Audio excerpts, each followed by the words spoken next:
નમસ્કાર મિત્રો, હું રાજેશ ભાસ્કર આપ સૌનું યુટ્યુબમાં આપણી આ ચેનલ પર સ્વાગત કરું છું. મિત્રો, આજે આપણે તારીખ 31મી મે 2025ના કેટલાક મોસ્ટ ઇમ્પોર્ટન્ટ કરંટ અફેર અને અગાઉની પરીક્ષામાં પૂછાયેલા કેટલાક ઇમ્પોર્ટન્ટ પ્રશ્નો વિશે ડિટેલમાં ચર્ચા કરીશું, જે આપને આવનારી પરીક્ષા માટે ખૂબ જ ઉપયોગી સાબિત થશે.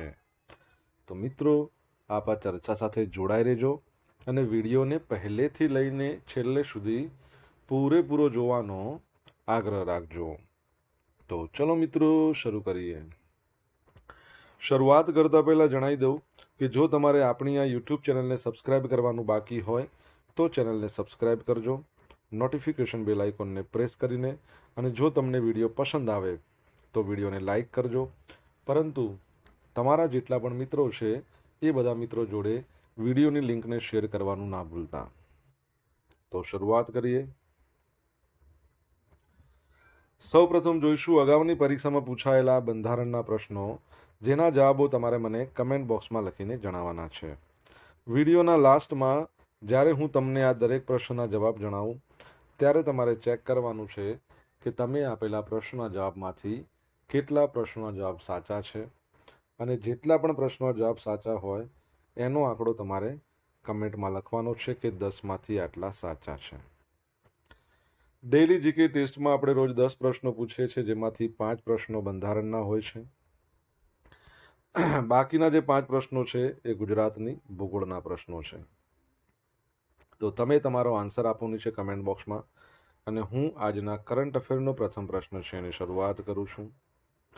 આજનો પ્રથમ પ્રશ્ન છે કે તાજેતરમાં કઈ સંસ્થાના સંશોધકોએ પ્રોસ્ટેટ કેન્સરમાં સારવાર પ્રતિકાર સામેની લડાઈમાં સફળતાનો દાવો કર્યો છે? તો જવાબ આવશે આઈઆઈટી ગાંધીનગર. કઈ સંસ્થા? આઈઆઈટી ગાંધીનગર. તો આઈઆઈટી ગાંધીનગર છે એની કેન્સર કેમિકલ બાયોલોજી લેબની એક સંશોધન ટીમ છે, એણે એક પરમાણુ ઓળખ્યું છે જે કેન્સર કોષો દ્વારા પ્રમાણભૂત ઉપચારનો પ્રતિકાર કરવા માટે ઉપયોગમાં લેવાતી મુખ્ય અસ્તિત્વ પદ્ધતિને લક્ષ્ય બનાવે છે. TLK1 અવરોધકોનો ઉપયોગ કરતી પરંપરાગત ઉપચાર પદ્ધતિઓ ફેનોથિયાઝિન તરીકે ઓળખાતા જે સંયોજનો છે એના નાના વર્ગ સુધી મર્યાદિત રહી છે. શરૂઆતમાં એન્ટીસાયકોટિક દવાઓ તરીકે વિકસાવવામાં આવી હતી. તેઓ પ્રોસ્ટેટ કેન્સરના ઉપચારમાં મર્યાદિત વિશિષ્ટતા અને શક્તિ દર્શાવે છે અને અનિચ્છનીય આડઅસરો સાથે સંકળાયેલી છે. સંશોધન ટીમે અણુઓની 2 શ્રેણીનું વિશ્લેષણ કર્યું. તેમની જૈવિક પ્રવૃત્તિનું મૂલ્યાંકન કરવા પ્રયોગોના એક વ્યાપક સમૂહ કર્યો. ઇન વિટ્રો ફર્ટિલાઇઝેશન જે આપણે કહીએ છીએ, એટલે કે ટેસ્ટ ટ્યુબ, એ પરીક્ષણોમાં ઘણા બધા સંયોજનો છે એણે TLKનું આશાસ્પદ અવરોધ દર્શાવ્યું છે, જેમાં એક પરમાણુ 5N નામનો એક સૌથી શક્તિશાળી તરીકે ઊભો થયો છે. હવે આ પરમાણુ 5N છે ને એ TLK1ને J54 કરતાં નોંધપાત્ર રીતે વધુ સારી રીતે અટકાવી શકે છે, અને નિર્ણાયક રીતે તે કોષના પ્રાથમિક ઉર્જા પરમાણુ ATP સાથે સ્પર્ધા કર્યા વિના આમ કર્યું હતું. હવે આ બિન ATP આધારિત પદ્ધતિ ખાતરી કરશે કે 5N સેલ્યુલર હોવા છતાં પણ TLK1 પ્રવૃત્તિને અવરોધિત કરી છે. આઈઆઈટી ગાંધીનગરની વાત કરીએ. 2008માં એની સ્થાપના. ચેરમેન એના સંજીવ પુરી છે, અને એના ડિરેક્ટરનું નામ તમારે મને કહેવાનું છે. પરમ અનંતા નામનું એક સુપર કોમ્પ્યુટર અહીંયા છે, બરાબર, પ્રસ્થાપિત કરવામાં આવ્યું છે, યાદ રાખજો. દર વર્ષે વર્લ્ડ નો ટોબેકો ડે ક્યારે મનાવવામાં આવે છે? તો આજનો દિવસ એટલે કે 31મી મે. તો દર વર્ષે 31મી મેના રોજ વર્લ્ડ નો ટોબેકો દિવસ આખા વિશ્વભરમાં ઉજવવામાં આવે છે. વર્લ્ડ હેલ્થ ઓર્ગેનાઇઝેશન છે એના જે સભ્ય દેશો છે એમણે તમાકુ રોગચાળા, તેનાથી થતા રોકેલા મૃત્યુ અને રોગ પ્રત્યે વૈશ્વિક ધ્યાન આકર્ષિત કરવા 1987માં વર્લ્ડ નો ટોબેકો ડેની રચના કરી હતી. આ દિવસનો હેતુ તમાકુના વપરાશના વ્યાપક પ્રમાણ, નકારાત્મક સ્વાસ્થ્ય પ્રભાવ એ તરફ ધ્યાન દોરવાનો છે. હાલમાં વિશ્વભરમાં દર વર્ષે મિલિયનથી વધુ લોકો તમાકુને કારણે મૃત્યુ પામે છે. 2025ની એની થીમ છે તેજસ્વી ઉત્પાદનો, ઘેરા ઈરાદા આકર્ષણનો પર્દાફાશ. તમને ખબર છે નો સ્મોકિંગ ડે ક્યારે મનાવીએ છીએ આપણે? કમેન્ટ બોક્સમાં લખો ને તમને જો આન્સર આવડતો હોય તો. ગોવા રાજ્ય સ્થાપના દિવસ 30મી મે. દર વર્ષે 30મી મેના રોજ ગોવા રાજ્ય સ્થાપના દિવસ ઉજવાય છે. ભારતની આઝાદીના 14 વર્ષ બાદ પણ ગોવા પોર્ટુગીઝના શાસન હેઠળ રહ્યા બાદ 19 ડિસેમ્બર 1961ના રોજ સ્વતંત્ર થયું. તમને ખ્યાલ છે ભારતમાં સૌપ્રથમ આવવાવાળી પ્રજા પણ પોર્ટુગીઝ, જવાવાળી પણ પોર્ટુગીઝ અને બટાકા પછી તમાકુ એ બધી લાવવાવાળી પ્રજા પણ એ જ છે. શરૂઆતમાં ગોવા ભારતની કેન્દ્ર સરકાર દ્વારા સંચાલિત એક કેન્દ્ર શાસિત પ્રદેશ હતો અને 30મી મે 1983ના રોજ ગોવાને રાજ્યનો દરજ્જો આપ્યો અને ગોવા ભારતનું 25મા નંબરનું રાજ્ય બન્યું હતું. હાલમાં ભારતમાં રાજ્ય પૂછે તો 28 છે, બરાબર છે. યુટી 8 છે. ગોવા મુક્તિ દિવસ 19 ડિસેમ્બર, બરાબર છે. ગોવા સ્થાપના દિવસ 30 મે. તો ગોવા ક્રાંતિ દિવસ ક્યારે ઉજવવામાં આવે છે? કમેન્ટ બોક્સમાં લખીને જણાવો. ઓપરેશન સિંદૂરના લોગો ડિઝાઇનર. તો ઓપરેશન સિંદૂરના લોગો ડિઝાઇન કરવામાં કર્નલ હર્ષ ગુપ્તા, હવાલદાર સુરિન્દર સિંહ એમણે મહત્વપૂર્ણ ભૂમિકા ભજવી. કર્નલ હર્ષ ગુપ્તા પંજાબ રેજિમેન્ટના છે. હવાલદાર સુરિન્દર સિંહ સેનાના આર્મી એજ્યુકેશન કોર્પ્સના છે. કાળા રંગનું બેકગ્રાઉન્ડ, આખું બ્લેક બેકગ્રાઉન્ડ, મોટા સફેદ રંગથી એના પર ઓપરેશન સિંદૂર લખ્યું છે. એમાં વાટકીના સ્વરૂપમાં ઓ દર્શાવેલો છે, જેમાં સુહાગનું પ્રતીક તેજસ્વી લાલ રંગનું સિંદૂર રાખવામાં આવ્યું હતું, બરાબર છે. આ યાદ રાખજો. પહલગામ હુમલા બાદ ભારતીય સેના દ્વારા ઓપરેશન સિંદૂર, બરાબર છે, કરવામાં આવ્યું હતું. યાદ રાખજો. ઓકે, ચલો આગળ વધીએ.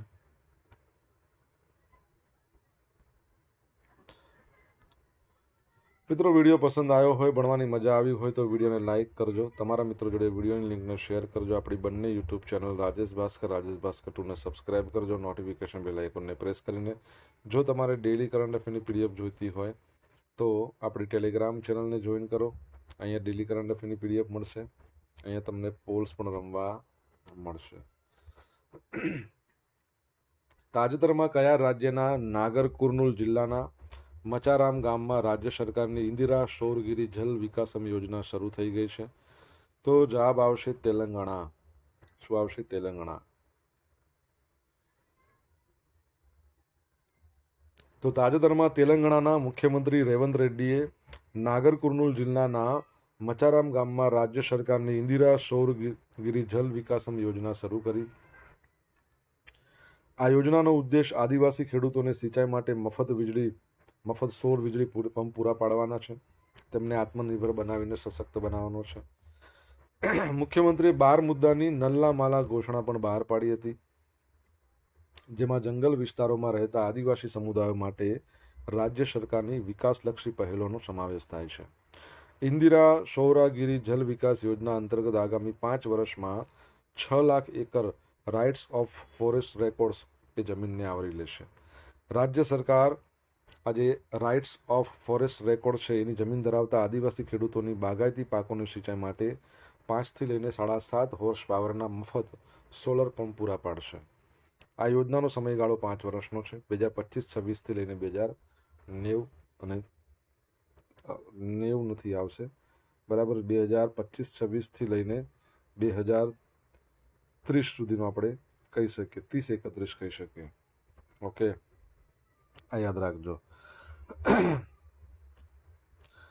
સૂર્ય પરથી તમને યાદ છે, સૂર્ય એટલે કે સૌર ઉર્જા પરથી કે પ્રધાનમંત્રી સૂર્યઘર મફત વીજળી યોજનામાં ગુજરાત કયા નંબર પર હતું? આપણે ભણ્યા હતા આગળ. તમને ખબર હોય તો તમે કમેન્ટ બોક્સમાં લખીને જણાવી શકો છો. તાજેતરમાં કોણે લખનૌમાં Uttar Pradesh defence industrial corridor ખાતે બ્રહ્મોસ સુપરસોનિક ક્રૂઝ મિસાઇલ ઉત્પાદન એકમનું ઉદ્ઘાટન કર્યું? તો જવાબ આવશે રાજનાથ સિંહ.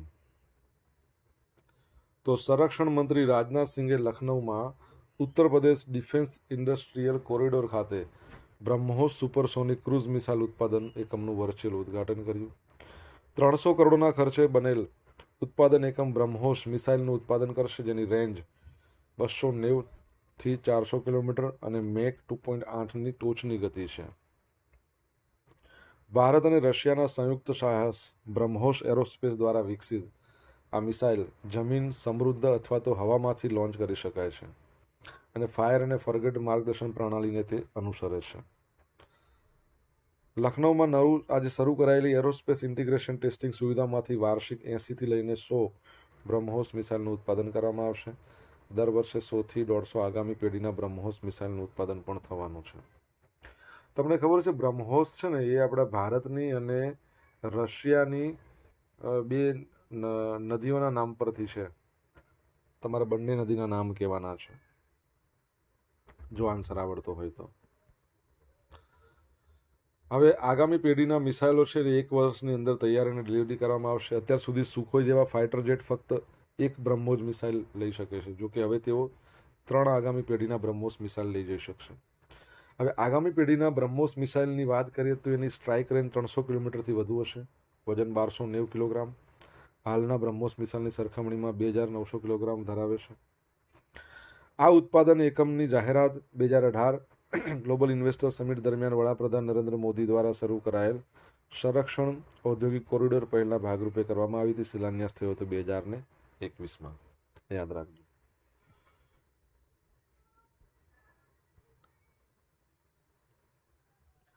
છત્તીસગઢનું બસ્તર નક્સલવાદ મુક્ત બની ગયું છે. કેન્દ્રની સરકારે બસ્તર જિલ્લાને નક્સલ પ્રભાવિત વિસ્તારો LWE ડાબેરી ઉગ્રવાદની યાદીમાંથી દૂર કર્યો છે. કેન્દ્ર સરકારના નિર્ણય બાદ બસ્તરને હવે સત્તાવાર રીતે નક્સલવાદ મુક્ત જાહેર કરવામાં આવ્યું છે. બસ્તર એવો વિસ્તાર છે જ્યાં નક્સલવાદીઓ ગાંજો ઉગાડતા હતા. હવે ખેડૂતો ત્યાં ખેતી કરશે. બસ્તરમાં નક્સલવાદ 1980ના દાયકામાં શરૂ થયો હતો. માઓવાદી વિચારધારાને સ્થાનિક આદિવાસીઓએ પ્રભાવિત કર્યા હતા. તેઓ સરકારી નીતિઓ અને વિકાસના અભાવથી અસંતુષ્ટ હતા. તમને ખ્યાલ છે ને, રિસન્ટલી આપણે ભણ્યા હતા, શું ભણ્યા હતા કે ભારતનું રિસન્ટલી એક રાજ્ય છે નક્સલ મુક્ત ઘોષિત કરવામાં આવ્યું હતું. બરાબર છે. તો શું નામ છે એનું?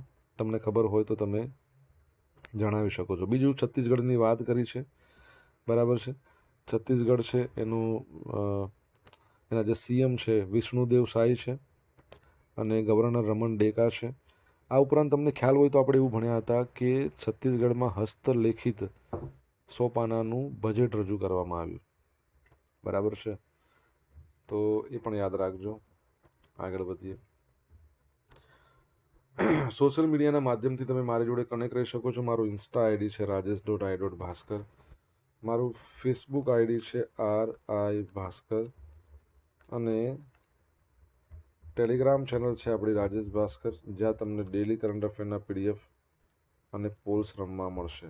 જો ભણવાની મજા આવી હોય તો વિડીયોને લાઇક કરજો, તમારા મિત્રો જોડે વિડીયોની લિંકને શેર કરજો.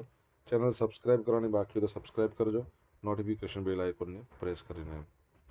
હાલમાં ગુજરાત રાજ્ય ચૂંટણી કમિશનર કોણ છે? તો ડૉક્ટર S. મુરલીકૃષ્ણ. તમને બધાને ખબર છે કે હરિત શુક્લા છે ગુજરાતના ચીફ ઇલેક્ટોરલ ઓફિસર છે, એટલે કે ચૂંટણી અધિકારી. જ્ઞાનેશ કુમાર છે ભારતનું ઇલેક્શન કમિશન ઓફ ઇન્ડિયાના મુખ્ય ચૂંટણી કમિશનર છે. ડૉક્ટર રિયાઝ અહેમદ શાહ કોણ છે? તમારે જણાવવાનું છે. તો તાજેતરમાં ગાંધીનગર ખાતે રાજ્ય ચૂંટણી પંચ કમિશનર દ્વારા રાજ્યમાં 2.5 વર્ષથી ખોરંભે મુકાયેલી ગ્રામ પંચાયતની ચૂંટણીઓની જાહેરાત કરવામાં આવી છે. રાજ્યના ચૂંટણી કમિશનર ડૉક્ટર S. મુરલીકૃષ્ણ ચૂંટણીની જાહેરાત કરતા માહિતી આપી. આ ચૂંટણી કાર્યક્રમમાં ચૂંટણીનું જાહેરનામું 2 જૂન 2025ના રોજ બહાર પાડવામાં આવશે, જ્યારે ઉમેદવારી પત્ર ભરવાની છેલ્લી તારીખ 9 જૂન 2025 રહેશે. 22 જૂન 2025ના રોજ મતદાન યોજાશે અને મતગણતરી 25 જૂન 2025ના રોજ થશે અને મતદાર યાદીમાં આખરી પ્રસિદ્ધિ 27મી મે 2025ના રોજ કરવામાં આવી હતી. આજે ચૂંટણી જાહેરાત કરવામાં આવી છે, સાથે જ આચારસંહિતા અમલમાં આવી છે. કુલ 8,226 પંચાયતોમાંથી 4,688 પંચાયતોમાં સામાન્ય વિભાજન, મધ્યસત્ર ચૂંટણીઓ અને 3638 પંચાયતોમાં પેટા ચૂંટણી યોજાશે.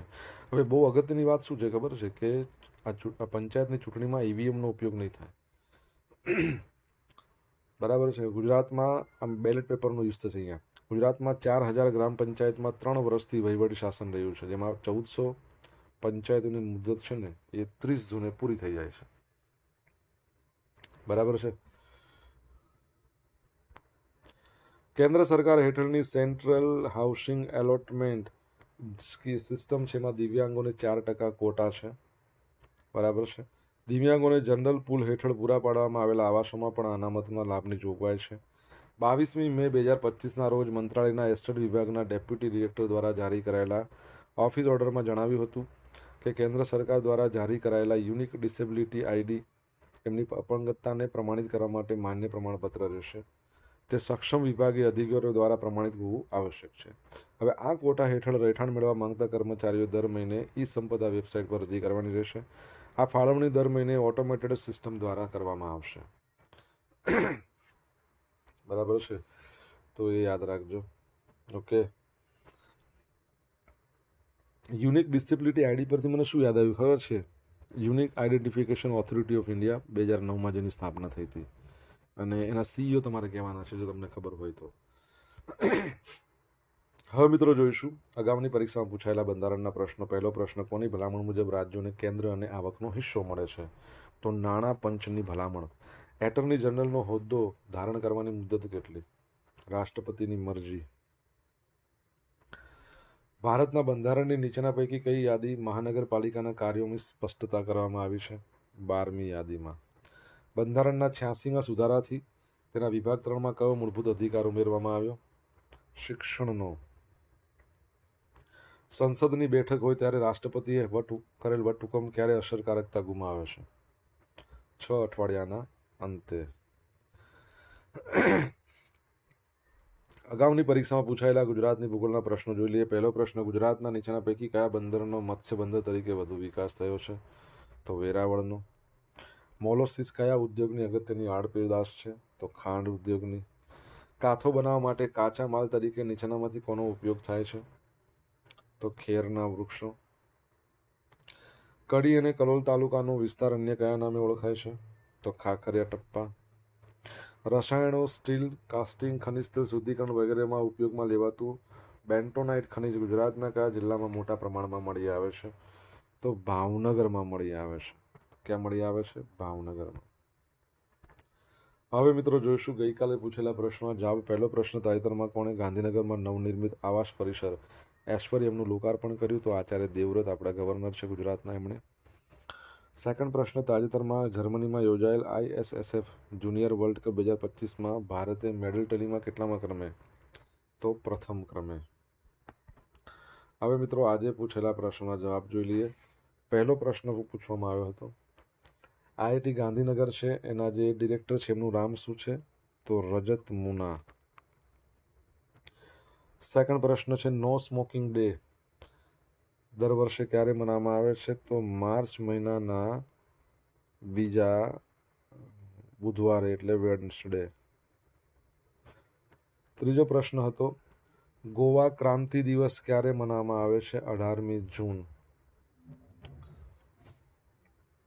ત્યારબાદ ચોથો પ્રશ્ન, PM સૂર્યઘર મફત વીજળી યોજનામાં ગુજરાત આખા ભારતમાં નંબર 1 પર છે. 5મા નંબરનો પ્રશ્ન, બ્રહ્મોસ મિસાઇલ્સનું નામ આપણી જે બ્રહ્મપુત્રા અને મોસ્કાવા ક્યાંની છે? રશિયાની. છઠ્ઠો પ્રશ્ન છે, રિસન્ટલી નક્સલ ફ્રી રાજ્ય જે જાહેર થયું છે એનું નામ શું છે? કર્ણાટક. 7મા નંબરનો પ્રશ્ન, રાષ્ટ્રીય મતદાતા દિવસ. 7માનો આવો કોઈ પ્રશ્ન પૂછ્યો તો? ના. રિયાઝ અહમદ કોણ છે? તો રિયાઝ અહમદની નિષ્ણાંતની ટીમ છે ને ભારતના પ્રથમ જમીન સંપાદિત ઘેંટું બનાવ્યું છે. ઘેંટું. 8મો પ્રશ્ન, જો રાષ્ટ્રીય મતદાતા દિવસ 25 જાન્યુઆરી પણ યાદ રાખજો જોડે જોડે. 8મો પ્રશ્ન શું હતો? યુનિક આઈડેન્ટિફિકેશન ઓથોરિટી ઓફ ઇન્ડિયાના CEO કોણ છે? તો ભુવનેશ કુમાર છે, અને એના ચેરમેન છે નીલકંઠ મિશ્રા. હવે મિત્રો જોઈશું ગઈકાલના કરંટ અફેરમાંથી પૂછેલા કેટલાક ઇમ્પોર્ટન્ટ પ્રશ્નો, જેના જવાબો તમારે કમેન્ટમાં લખવાના. પહેલો પ્રશ્ન, તાજેતરમાં કયા સ્થળે વડાપ્રધાન શ્રીના હસ્તે ₹5,536 કરોડના વિવિધ 27 વિકાસ કાર્યોના લોકાર્પણ અને ખાતમુહૂર્ત થયા? સેકન્ડ પ્રશ્ન છે કે એશિયન વેઇટલિફ્ટિંગ ચેમ્પિયનશિપ આગામી 2026ની આવૃત્તિનું આયોજન ક્યાં કરવામાં આવશે? જવાબ આવડે તો કમેન્ટ બોક્સમાં લખજો. આ હતા આજના દિવસના કેટલાક મોસ્ટ ઇમ્પોર્ટન્ટ કરંટ અફેર. સાથે આપણે જોયું અગાઉની પરીક્ષામાં પૂછાયેલા ઇમ્પોર્ટન્ટ પ્રશ્નોના જવાબોની સાથે. આશા રાખું બધાને ભણવાની મજા આવી હશે. મજા આવી તો વિડીયોને લાઇક કરો, તમારા મિત્રો જોડે વિડીયોની લિંકને શેર કરો.